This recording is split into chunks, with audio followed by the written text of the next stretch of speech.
when homes are in trouble, he's there to rescue families in need. And through his inspiring and uplifting series, he's showing the best that the human spirit has to offer. Please welcome the king of fixer-uppers, George Oliphant. Yeah. Yes. Okay, so How are you? we are well. We're very happy to have you on the show. And as a home makeover expert, we want to get your opinion on this home renovation fail that everybody's talking about. I think everyone knows how expectations often don't meet up with reality. So just take a look at how awful this bathroom renovation turned out.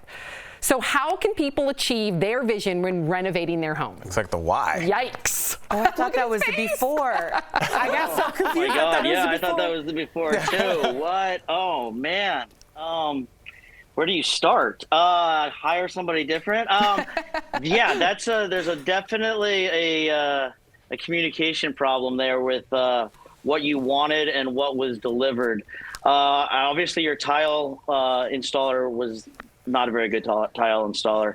I don't know about what's going on behind the walls, if that's in any indication to how the plumbing is done and everything else. But just looking at that tile, that person should change professions. That is a terrible, terrible tile job. And I hope they got their money back. I hope so too. I used to do tiles, and that. Me too. You did? That's atrocious. Oh yeah. Oh yeah. That is. And I mean that's just like the beginning. I mean, obviously the paint color was off. The fixture that they chose is not a high end. That's like something like you said, a YMCA or a gym. The grout on Everything the is top. wrong Oh, with my that gosh. bathroom renovation. Right. Everything. So George, my wife and I have a project of our own that, more my wife than me. We want to take this area. This is my actual house on the left, right? I just took that picture this morning, mine the cereal bowl. And we want to make a wine rack in there, floor to ceiling.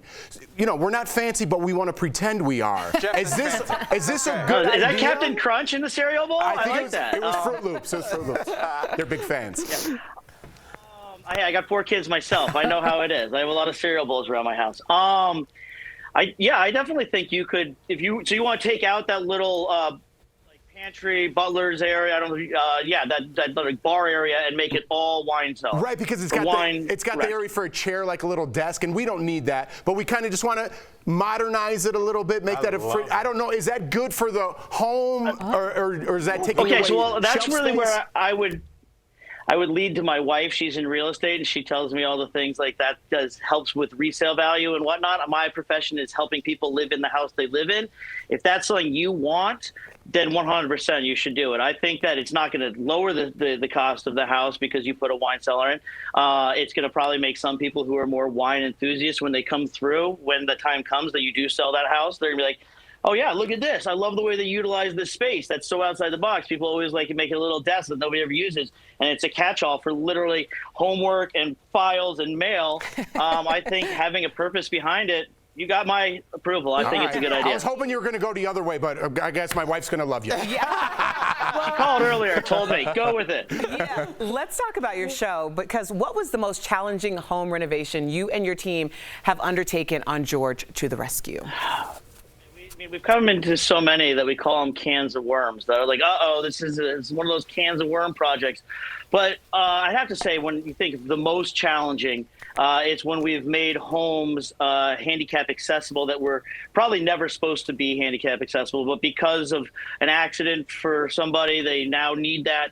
The video you're seeing right now, this is Sam Jarmer. It's down in Ocean Grove, New Jersey. That house is from the 1850s. Whoa. So 150, 160-year-old house, trying to put an elevator in there, no easy feat. And all the houses are literally right on top of each other.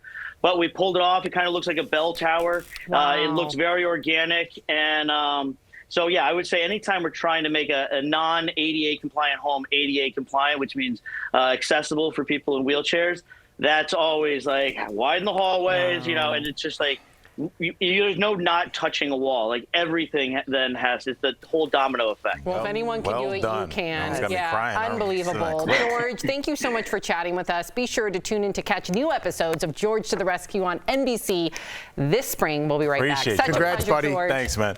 Take care, guys. Bye.